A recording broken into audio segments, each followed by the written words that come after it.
उनको जो एजुकेशन की आवश्यकता है या फिर जितना भी अवेयरनेस किसी बीमारी के बारे में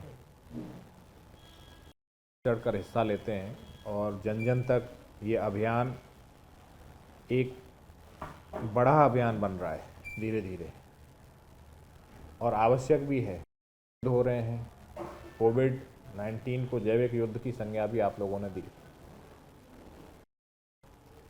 वो भी रेस्पिरेटरी से ही होने वाली है।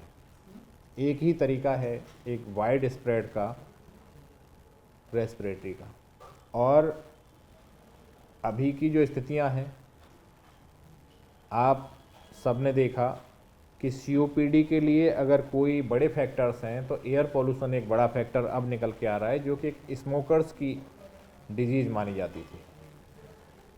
तो वर्ल्ड सीओपीडी डे आज हम लोग इसकी पूर्व संध्या पर यहाँ पे हैं आपके बीच में, और आपके माध्यम से हम लोग ये कहना चाहते हैं कि जो सीओपीडी की बीमारी है,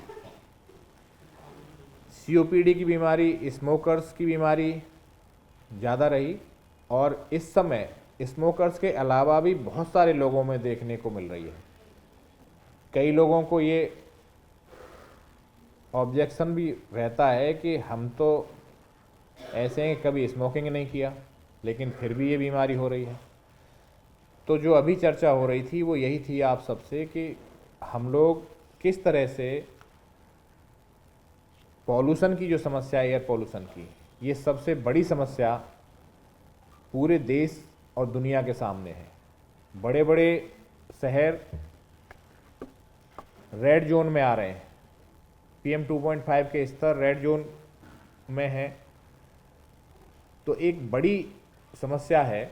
मैं आपके बीच में कुछ तथ्यों को रखना चाहता हूं, और अगर हम 2025 के आंकड़ों की बात करें तो 50 करोड़ से ज़्यादा लोग सीओपीडी की बीमारी की वजह से ये ग्रसित रहे हैं, और 2050 तक ये संख्या 60 से 65 करोड़ होगी।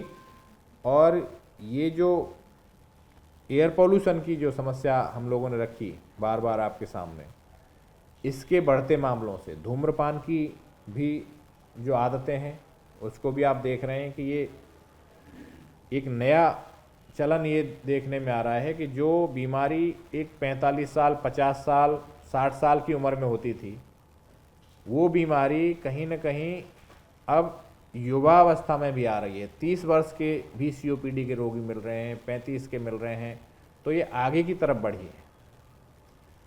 तो संकट है लंग हेल्थ पे, और सीओपीडी ये बीमारी है तो लंग्स की ही, लेकिन अफेक्ट इससे पूरी बॉडी होती है, पूरा शरीर इससे अफेक्ट होता है, मल्टी सिस्टम इन्वॉल्वमेंट है।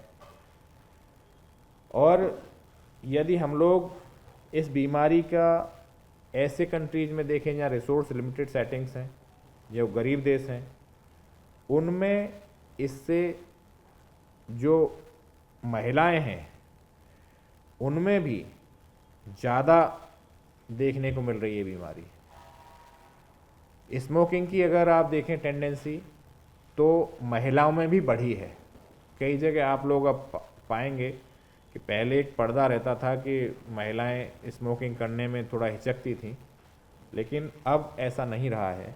कई जगह आप देखेंगे कि खुले में जो युवा वर्ग है, चाहे मेल हो चाहे फीमेल हो, महिला पुरुष, अब इसको इस तरह से जो हमारा एडोलेसेंट ग्रुप है, जो स्कूल्स हैं वहाँ पे, और आप देखिए कि जो इंडस्ट्री है, तंबाकू की जो इंडस्ट्री है, वो कई तरह के प्रलोभन दे करके वहाँ पे टारगेट करते हैं। स्कूल्स में छोटे बच्चों को टारगेट किया जा रहा है, एडोलेसेंट ग्रुप में इसको बेचने की, जो तंबाकू के प्रोडक्ट हैं जितने भी, जबकि रेगुलेशंस हैं, नियम कानून है, सब कुछ है, फिर भी ये नहीं रुक पा रही हैं चीज़ें। तो अवेयरनेस की आवश्यकता बहुत ज़्यादा है। मुझे लगता है कि अगर सीओपीडी की बात करें तो तीसरा मुख्य कारण है मौत का पूरी दुनिया भर में। अगर मौत के बड़े कारणों को देखें तो तीसरा मौत का कारण सीओपीडी है, और ये आगे ही बढ़ रहा है धीरे धीरे। 5वें पे, चौथे पे आया, फिर तीसरे पे आ गया है। हो सकता है कि आने वाले समय में आपको और आगे दूसरे पे भी मिले। लेकिन यदि हम लोगों ने अवेयरनेस के माध्यम से अपने लोगों में इस जानकारी को दिया कि किस तरह से सीओपीडी को हम लोग हरा सकते हैं, एक अवेयरनेस के माध्यम से अपने लोगों को जागरूक कर सकते हैं, जिससे कि हम लोग जो संख्या है और जो मौत के आंकड़े हैं उनको कम कर सकें। और भारत की अगर बात करें तो 5.5 करोड़ से ज़्यादा लोग इससे प्रभावित हैं हमारे देश में। और जो धूम्रपान है वो लगभग 40% मामलों के लिए जिम्मेदार है हमारे देश में। 60% मामले दूसरी तरह के हैं जिनसे ये बीमारी बढ़ रही है। अगर हम बात करें तो खर्चा है इस बीमारी पे, वो लगभग आप मानिए कि करोड़ से ज़्यादा का खर्चा अकेले अमेरिका में इस बीमारी से हो रहा है। तो आप इंडस्ट्री की भी अगर बात करेंगे तब भी ये वही साबित हो रहा है कि आमदनी 98, खर्चा रुपया। जो हमारी इंडस्ट्री है जिस पे लोग डिपेंडेंट हैं जितने भी, उसमें अगर आप देखेंगे तो जितना आय इससे हो रही होगी उससे कई गुना ज़्यादा, ये स्टडी में भी आ चुका है, कई गुना ज़्यादा खर्च इससे होने वाले जो कॉम्प्लिकेशंस हैं, जो इससे होने वाली बीमारियां हैं, उन पर सरकार खर्च कर रही है। तो इस पे भी ये देखने वाली बात है। और सबसे बड़ी बात जो इस बार की थीम भी आप देख रहे हैं कि अगर आपको सांस फूले तो सीओपीडी के बारे में ज़रूर सोचिए, क्योंकि अब ये बुजुर्गों की बीमारी भी नहीं रही अकेले। अब जब बीमारी आ ही गई है तो यदि आपको सांस फूल रही है तो सीओपीडी को ज़रूर ध्यान रखना है, क्योंकि जितनी तादाद में रोगी हमारे बीच में हैं उतना हम लोग डायग्नोस नहीं कर पा रहे।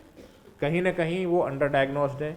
बहुत सारे मामले ऐसे रह जाते हैं कि जब वो आगे एडवांस स्टेज में पहुंच जाते हैं, क्योंकि हमारा एक सबसे बड़ा जो फोकस है वो इस बात पे है कि जल्दी कैसे पकड़ में आए बीमारी।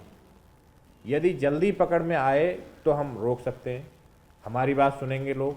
अगर हम उनको जांच करके ये दिखा दें कि भाई आपकी जो सांस फूल रही है या खांसी आ रही है वो स्मोकिंग आप बंद कर दीजिए, नहीं तो फेफड़ा प्रत्यारोपण तक की नौबत आएगी।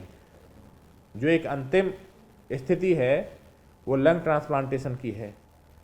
तो जो भी ऐसे रोगी हैं जिनमें सांस लेने में तकलीफ़ है, पुरानी खांसी है, हर साल उनको जाड़े में ये खांसी और सांस की तकलीफ़ बढ़ने लगती है, घबराहट होने लगती है, सीने में जकड़न है, थकान रहती है, या बार बार श्वसन जो सांस के जो संक्रमण है वो भी बार बार होते हैं, या फिर वजन गिर रहा है, या फिर जो डेली एक्टिविटीज़ हैं उनको भी नहीं कर पा रहे हैं, अपनी दिनचर्या को भी नहीं अपने आप चला पा रहे हैं, तो ऐसे में सीओपीडी के बारे में हम लोगों को जानना चाहिए, सबको बताना चाहिए।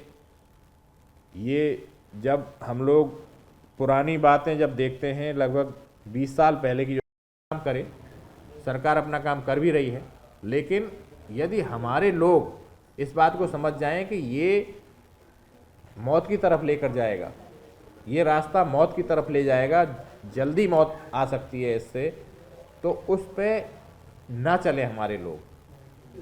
और आपको मैं बता सकता हूँ कि स्टडी का भी है ये मामला कि पहली बार जो स्मोकिंग करता है उसे कभी अच्छी नहीं लगती है।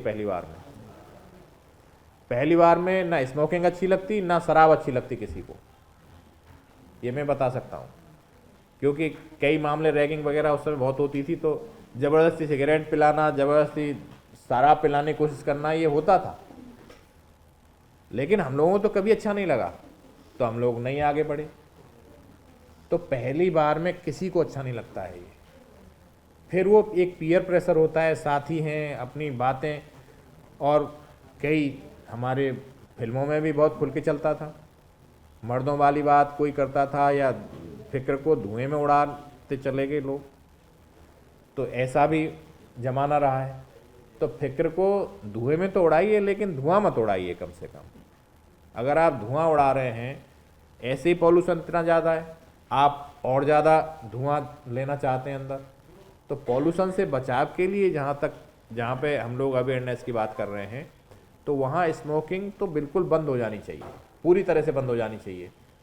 और जहाँ इंडस्ट्री वाले लोग परेशान होते हैं, उनको रिहैब कर दीजिए, उनको आप वहाँ से, जो हम मरीजों का रिहेबिलिटेशन प्रोग्राम चला रहे हैं, डॉक्टर साहब बैठे हैं अभी, तो इस इंडस्ट्री को रिहैब कर दीजिए ना।